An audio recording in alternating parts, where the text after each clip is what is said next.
বাঘ আর গাধার মধ্যে একটা তর্ক লেগেছে। গাধা বারবার বলতেছে যে ঘাসের কালার হচ্ছে নীল, কিন্তু বাঘ বলে না সবুজ।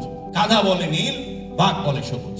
গাধা চিৎকার করে করে বলতেছে আমি এবার সিংহের কাছে বিচার দিব। সে লাফাতে লাফাতে চলে আসছে সিংহের দরবারে, এসে বলতেছে জাহাপনা, বারবার বলতেছি যে ঘাসের কালার নীল, কিন্তু বাঘ কোনোভাবেই মেনে নিচ্ছে না ঘাসের কালার নীল, সে বলে বারবার সবুজ। আপনিই বলুন এটা নীল না। বাঘ সামান্য মাথা নড় করে এইটুকুন শুনেই রায় দিয়ে দিল যে বাঘ তুমি 1 বছর আর কথা বলতে পারবে না। এই রায় পাওয়ার পরে তো গাধা আরো খুশি, বেজায় আনন্দে সিংহের কাছ থেকে বেরিয়ে যখন যাচ্ছে, লাফাতে লাফাতে বেরোচ্ছে, তখন বাঘ খুব বিনয়ের সাথে সিংহের কাছে জিজ্ঞেস করছে জাহাপনা, ঘাসের কালার তো সবুজ, তা আপনি কেন ওর পক্ষে রায় দিলেন?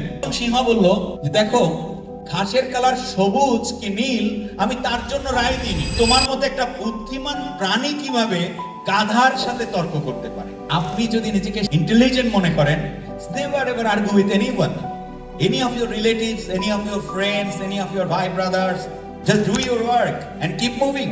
মনে রাখবেন, প্রত্যেকটা অন্ধকার গুহার শেষ প্রান্তে আপনি আলোর দেখা পাবেনই পাবেন।